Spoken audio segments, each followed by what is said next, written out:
Hey, welcome everyone to Coffee and Conversations with Good AMR morning. Realtors. Good morning.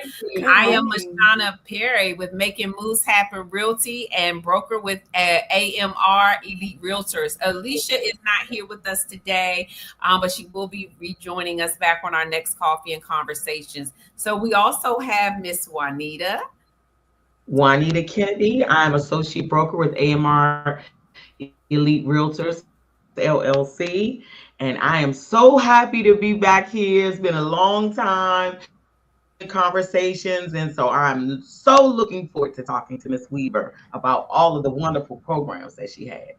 Absolutely. Yes. I'm going to allow Ms. Weaver to introduce herself because she is our special guest here today. So please share your information, Ms. Weaver. All right. Yeah, So, absolutely. Miss, Thank you so much for having me. It's such an honor to be here and join you guys. I love education. So this is really, I think this is a special part of home ownership and home buying. My name is Sylvia Weaver. I am a mortgage loan officer with Cross Country Mortgage. I have a background actually in processing. So I used to work on the underwriting side of deals prior to moving into the origination side. And I just love it. I love not only helping people get pre approved, but helping people get to the best position to purchase when the time is ready. So, really excited to be here today with you guys. Thanks so much. Awesome. So we're going to Yeah. get right into the great that you questions came. because, yes, we are excited as well to have you. So I want to ask, how does a loan officer determine a buyer's maximum purchasing power, and why might that number be different from what the buyer should actually spend? Yeah, this is a great question. So, generally, your purchasing power is based on something that's called your debt to income ratios. And we're going to kind of go over that a little bit later on in some additional questions. But we're going to look at your income, all right, and how your steady income. So, the history of income, how long we've had it, generally a 2 year history, all right. The total amount, your credit score as well is going to be a deciding factor. And then we're going to see how your debt also plays into that. So your all in debt obligations, your monthly payments that you're obligated to pay versus your income, and how the mortgage payment also plays into that number. And usually, based on the program, there is a maximum qualifying debt to income ratio. So for FHA, generally speaking, it can go up to about 56%. For conventional loans, it's about 49%. And that's going to be your all in debt versus your monthly income. The reason, and one of the biggest mistakes first time homebuyers make, and I talk about this a lot actually, is going with your max pre approval number. So that means you're pushing yourself all the way to the limit when it comes to your total debt versus the money that you're making every month. Really, truly, we should be focused on what your comfortable monthly payment is and kind of coming up with a purchase price from there. So working it backwards instead of just focusing on the numbers that you're actually approved for, because that's what's important. It's what you're going to be paying every month and how that fits your lifestyle and your comfort levels. That's a great point. Mm, Mhm. that's really wonderful. So, Yeah. how do interest rates, points, lenders' credits, and closing costs work together? And how should buyers compare loan offers beyond just simply the interest rate? Yeah, so people get what is called rate blindness a lot. And yes, while the interest rate is important, I think that it's also important to be looking for somebody that you communicate well with and that is actually explaining everything to you in detail. You do not just want a pre-approval letter in hand. You actually want to know what program you're signing up for, how it works for you, if there are any kind of if there's down payment assistance attached to it, things of that nature. And then how well do you connect with the loan representative, the loan officer who's walking you through the process, because that's very important. This is a huge transaction. You're taking on the most debt likely you'll ever take on in your life, right? You need to be with somebody that you trust and that you understand and who takes the time to actually walk you through the process versus just focusing on the best rate on paper. Because oftentimes people are really good at selling a great number and then some things can shift throughout the process. Or if they just don't have the education up front, then things could likely change once it hits underwriting. So it's good to have somebody who has a lot of knowledge up front and is really explaining to you, really getting into the meat and potatoes of the loan versus just looking at an interest rate. So Mm. great question. Yeah, Wow. The Wow. super loan important. officer matters, right? And I know Yes. you had touched on that debt to income ratio piece, but what exactly is debt to income ratio? And are there situations where a buyer with a strong income or credit can still have trouble qualifying because of that debt to income ratio? Yeah, great question. So debt to income ratio, you'll often hear it referred to as DTI, right? Your debt to income ratio. And what it is we factor in all of your debt obligations. So your credit card payments, your car payments. Um, Sometimes if you have to pay for child support, that's going to be factored in as well. Anything that you are obligated to pay, we have to factor into this calculation. So we're going to take that total amount plus your mortgage payment, which is going to become an additional debt obligation every month, right? That total number versus what your monthly income is. And that's going to make up your debt to income ratio. So if you take the total debt and you divide it by your monthly income and then you times it by 100, it's going to come up with a percentage. And that's the percentage that I'm talking about when we talk about 49.9 or a 56.9 for different loan products. There's a front end ratio, which is just your housing payment. And then there's a back end ratio, which is your total debt. And oftentimes, even if you have a great credit score and great income, if you have too much debt, all right, so let's say you have a car payment that is like $1,000 a month and it's eating up majority of your income, that is going to squash your ability to qualify for a mortgage because you have to be able to factor in that additional mortgage payment to all of your other monthly debt obligations as well. We're looking at that total number. So it's important to make sure that your monthly payments are staying low, right? We're keeping our monthly payments low. We're trying to pay our debt down. And also, when you sign up for something, make sure that you're not pushing yourself to the max. Generally, your housing payment should be staying, a really healthy ratio is about 25 to 30% of your should be spent on your housing of your income. All right. And then your total debt obligations should be sitting at about 35%. Really, I don't think people should ever be pushing themselves to that 50% mark or above the 50% mark because then you have to, there are other obligations that you have, right? Like bills, groceries, anything like that that You isn't have to live. exactly. You have to live stuff that's not on paper that we're not looking at. So that's why I always go back to what are you comfortable paying, right? What if it's a first time home buyer, what are we paying in rent right now? Okay, can we go up a little bit from that? Do you have a little bit of wiggle room or do we need to stay right there? Because really, truly, you should be looking at your lifestyle and your budget and coming up with a monthly payment that you're comfortable with, not just going based off of, oh, I'm pre approved for this max amount. I'm going to go out and shop for this. Right. So, Oh, yeah. wow. Or extend And yourself. so I have a question too. So, how can buyers strategically use seller concessions, rate buy downs, or closing cost assistance to make the home more affordable? I know that, like you said, the debt to income ratio plays a big part in that. But, like, how do those, concessions and things like that play a part, a role in a home ownership? Yeah, so this is one of the scariest parts for homeowners, right? They're super ready to take on a monthly payment, but then they actually get to me and we discuss all of the investment kind of upfront that goes into the transaction. So you're always, generally speaking, you're going to have a down payment, right? Depending on the loan program, it could be anywhere from the minimum down payments are going to be 3%, 3.5, and we've got 5% if you're not a first time home buyer. And then on top of that, you're going to have closing costs. Usually your closing costs, depending on the transaction, are going to be in the range of anywhere from $7,000 to about $10,000, depending on where you're purchasing, things like that. These are things to factor in. So when I'm doing my strategy calls with people, we go over these figures and we break down what's included in these figures. All right, because usually it's things that you're going to need to pay for anyway, like property taxes. homeowners insurance, right? These are things that you're not going to have to worry about later on because you're paying for them when you purchase the home. And they get very overwhelmed by this number because sometimes it is a big, scary number. And it's just, that could be something where they're like, whoa, I didn't plan on spending, $25,000 of my own money up front. I was just ready to pay a monthly payment and be good with it. There are so many ways to tackle that number and make sure that we bring it down for you. So with down payments, you can get down payment assistance. There are a lot of different ways to qualify that. You should be working with somebody who is willing to explore those options with you. I want to remind everybody there is no such thing as free money.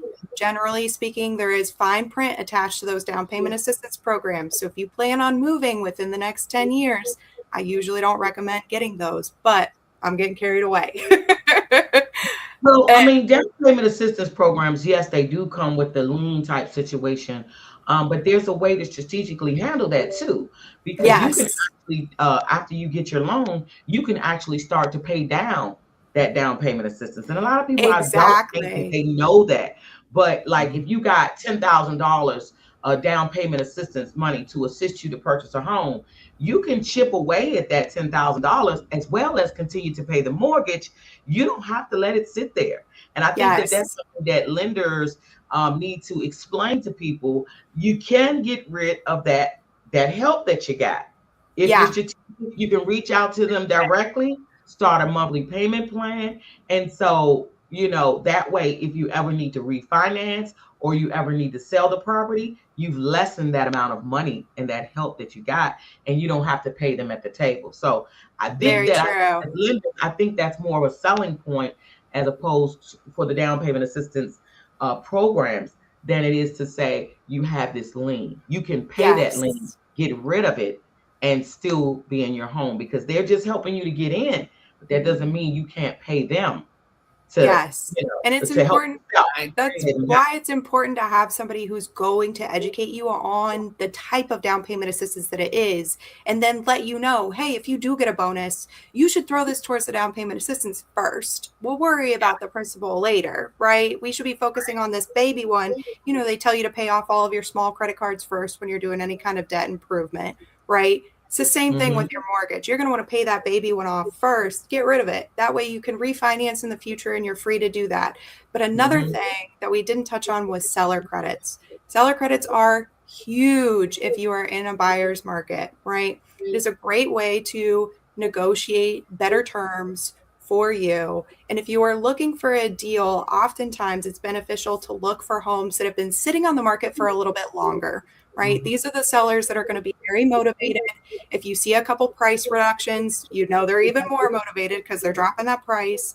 And then on top of that, when you see those price reductions, that leaves room to actually go in with your offer and negotiate some more seller credits. So, something that I've done in the past with my clients, because I work very closely with all of my realtor partners when we're structuring an offer to make sure that we are building the best possible deal for our client, because it is a mhm, team effort, is if we see that there have been a lot of price reductions, we do have to make sure that the home is still going to have to come in at the value that we're offering, right? You don't want to go in with a super high offer because if that appraisal comes in low, it's going to make a whole mess for you. You're going to have to go back and renegotiate. But if you see and if you know that the comps are strong, right, and we know that the whole home is going to hold its value, sometimes it makes sense to go with a little bit of a higher offer, right? Let's say, for example, there's a home listed for 350. Sometimes it makes sense to go in at 355,000, okay? And then mhm, ask for $5,000 in seller concessions, because that $5,000 difference is going to change mhm, your monthly payment by about 20 to $30. Right. But that $5,000 in seller credits is going to save you $5,000 in closing costs up front, which in the long run would take you a lot longer to make up in monthly payments with that $20 per month, right? So there's different ways to strategize to make sure that you're making the money in the deal work to your advantage up front, and you just have to look at all the numbers and break everything down and make sure you're tackling it the right way. So Yeah. yeah. Absolutely. And it's so true that your team matters, because when we get into these transition transactions, we're all a team with the loan officer, the realtor, the inspectors, the appraisers. And so it does matter because we're putting these deals together and we're doing it in a strategic manner. And so I know that once we get this contract ratified, we want to know what financing challenges tend to come up after a buyer is under contract, and what can the realtor and loan officer do together to prevent a deal from falling apart? Oh my gosh, this is such a good question. I Yes, am it is. Yes, so it glad that is. you guys included it because we all want to be really positive, right? Like we all want to be like everything is going to go great. It's just Right. going to be wonderful. And it starts out like that. And then I like to tell everyone that I work with, it is people working with people to help other people, right? We are all human beings. Human beings make mistakes. We have to be ready for that. And then also, there are just some things in life that we cannot anticipate, right? Things come up, emergencies happen. So we have to be ready to pivot and move and flow. Again, this is why the relationship with your loan officer and your realtor is so, so, so important. Okay. You have to be able to Yes, have it open is. conversations right from the beginning and kind of be ready to, when there are problems, know, trust them that they're going to take care of it. Okay. And then on top of that, this actually happened this year with me. I had a very tricky case. It was a self-employed client. She owned her own business and she had just had a little bit of trouble with her taxes. And it was something that only came up later on in the process. And it really threw kind of a big wrench into the qualifying income portion of the deal. Here's the thing, you need to have a loan officer who, when the underwriter comes back and says, hey, we have a problem, they are on a solution, right? When they're calling you with the issue, they're going to go, I have bad news, but then here's my solution to fix it. Okay. And they should always be ready with a solution. And so that's something that you should always be looking for. If there is somebody with some hiccups, they're ready to move and weave and bend and make sure that it works. And then on top of that, also your realtor and your loan officer, their relationship is very important. All right. And I'm talking, if there are any real estate agents on here, this is for you guys. It is so important that you trust your loan officer. There is a reason that there are two people in these separate roles, right? You have your lane and I have my lane, and we need to work together for the client to make sure that it's a smooth process. If you have any kind of doubts with your loan professional, it is going to create a horrible experience for your client. You need Mm-hmm. to support each other, right? Not question each other. You need to be having conversations with each other. And that is going to make the client experience so much better, because also confidence. Why would I trust somebody if you're unsure of that person, right? If I'm your client and you're my real estate agent, it's your job to refer me to somebody that you trust, that you know is going to take care of me. That's kind of your whole thing, right? You're taking care of this transaction for me. There's so much that goes into it. I'm putting so much trust in you. And if you're a little bit wonky about who you're sending when it comes to the mortgage side, then why would I trust that person? So there has to be a lot of faith from both sides, and just a lot of open communication and conversation and a lot of support, right? We got to take care of each other out there. It is a very emotional process. So it is important that we are the ones that remain balanced and steady and even keeled, because the client's only going to go through this, maybe a couple times. Unless they're an investor, you're going to buy a house one, two, maybe three times in your life, right?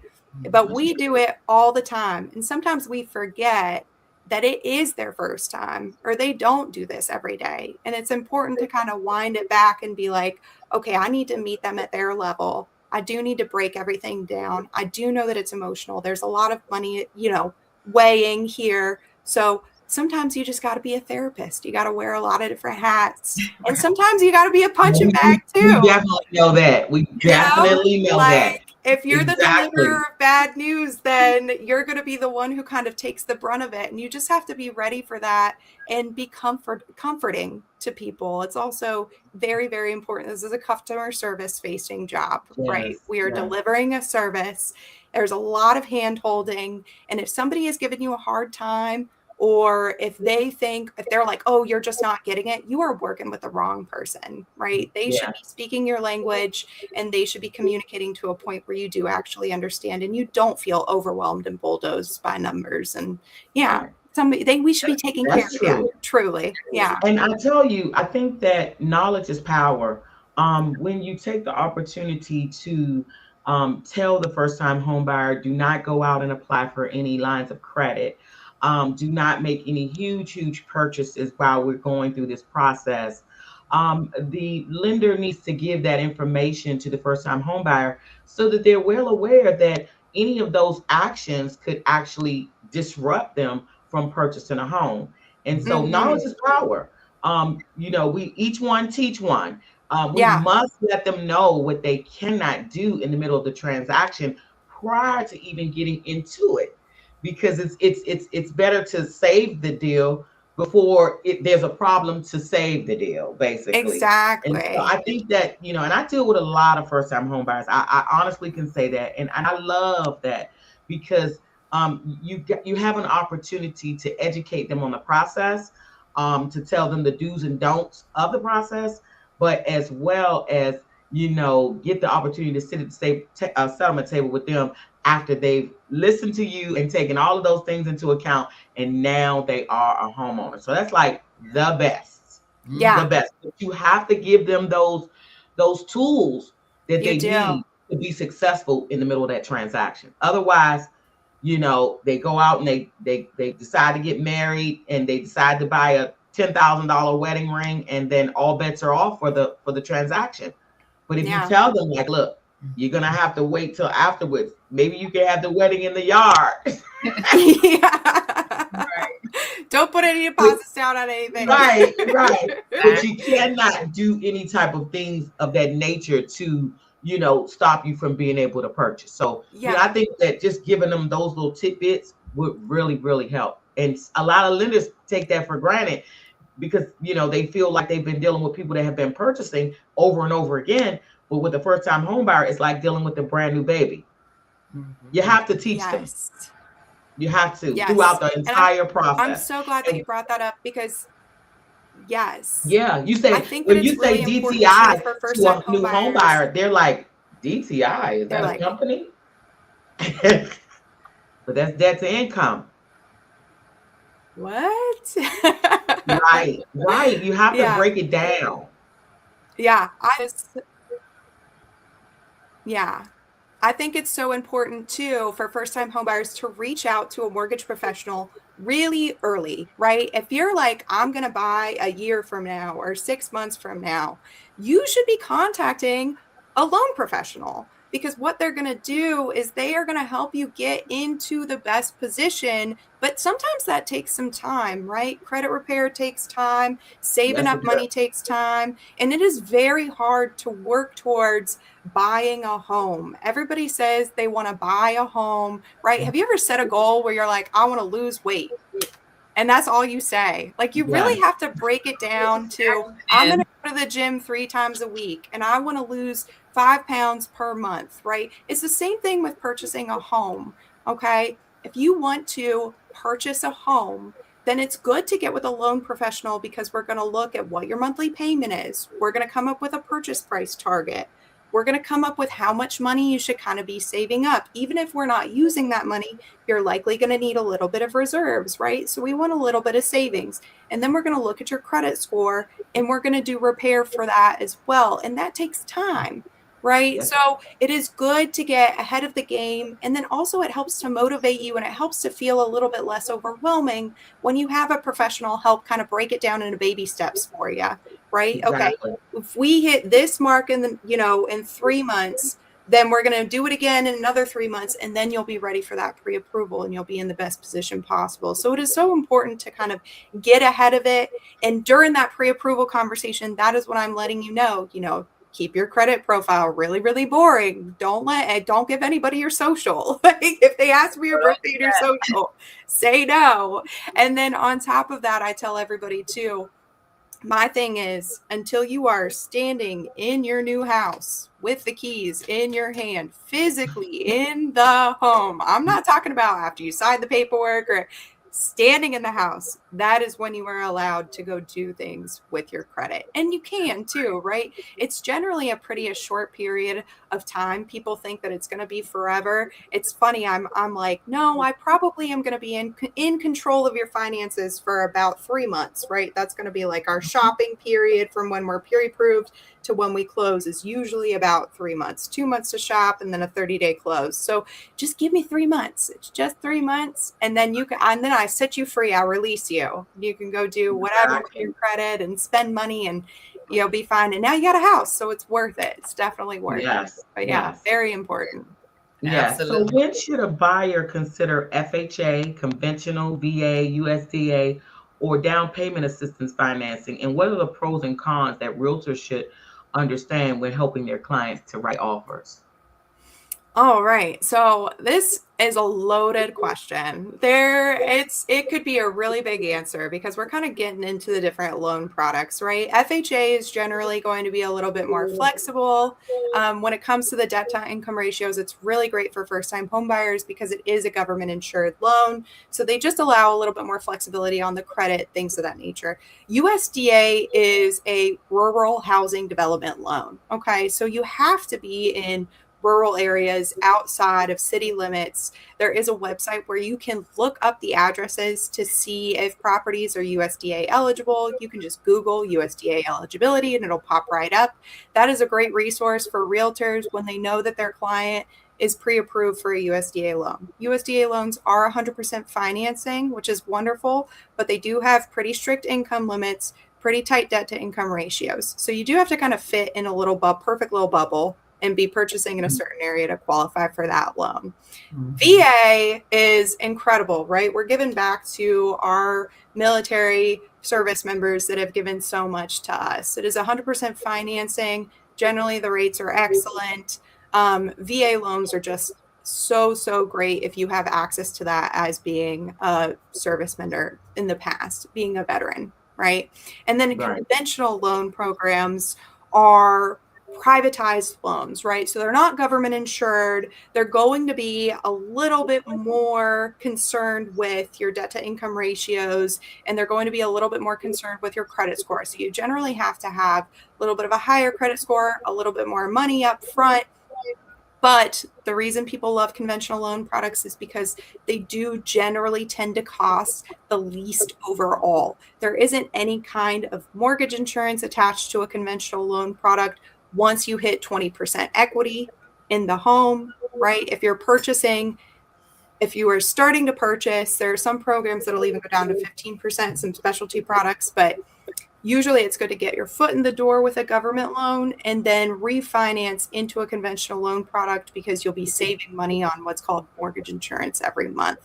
And realtors, it's very important that you just maintain an open line of communication with your loan officer and they are educating you on the loan product because all of these different programs are attached to the property, right? So Mhm. I think that every loan officer should be taking addresses from their clients while they're shopping. Let's say you walk into a home, you love it. The first person to get that text because you're with you're with your realtor, right? The second person to get the text, I guess, should be your loan representative, right? Your loan officer, and they should be running property specific numbers for you right there in while you're in the house before you put in an offer. You should know what your all-in figures are going to be for closing costs, what your monthly payment is going to be, and then whether or not that property works with the program that they have you set up with because they've already done that vetting up front before you even put in an offer, right? So your loan officer should always just be very involved. And if they're not, you should be looking for somebody else. Look for somebody who is really going to work for you because they work for you. So yeah, it's important. Yes. Good information. Good information. Yeah. Sylvia, you have been a wealth of information. And I also want to let you guys know so, Sylvia Weaver will be in Charlotte, North Carolina All on right. September the 26th in person. She's partnering with my school, Make It Happen Real Estate Academy. And we're going to be doing an event called Loans and Lattes. We're going to I be love that name. Yeah, loads and Loans and lattes. All right. Now. questions. And if you have loved this series right now, we're talking about financing and loans and all of this information. Make sure that you register on our school website at makeithappenreacademy.org. It's a free event. It's open to all real estate agents. Again, it's Saturday, September 26th at 11 a.m. Sylvia is going to be there, and she's really going to be diving into all of the information to help real estate agents learn how to help better serve their clients. So you don't want to miss this. If you are in Sounds Charlotte really or good. Yes. surrounding areas, or hey, you want to travel out to Charlotte, make Yeah, sure come visit. It's great. we're going to love on you. We're going to have giveaways, prizes, lots of refreshments and treats. And it is going to be an afternoon of full education and transparency to help you grow in your business. So make sure that you register. So we always end with our famous saying. So what are we, Juanita? We are reliable realtors. Providing exceptional service. No need to go far. Come Come on on down. down to AMR. Thanks for That joining. is our slogan. I Yes, love indeed. it. I Yes. love it. Yes, indeed. So I'm here in Maryland, licensed in Maryland and DC. Maybe Miss Weaver one day. Are you licensed in Maryland and DC as well? Yeah, so I can do all 50 states actually. And then just, my info, I'm going to share my phone number. It's 757-813-6216. That is the best way to get in touch with me. But you can Okay. also just Google Sylvia Weaver at Cross Country Mortgage and my website will pop up. I mean, there's a lot of ways, but yes, I can help anyone and everyone at any level that they're at when it comes to the home purchasing side. And then I also do a lot of specialty financing as well. So non-traditional kind of mortgage products for investors and things like that too. So yeah, Okay. Good happy to to help know. Good everybody. to know. And I will All also right. share your information and the registration link for the upcoming event as well. So everybody will Wonderful. have access to it. So thanks again for joining us today for Thank you you. both. Have an amazing day. Yeah, thank you. All Thank you. right. This was a very good session. Bye bye. Bye Bye bye. now. We love you.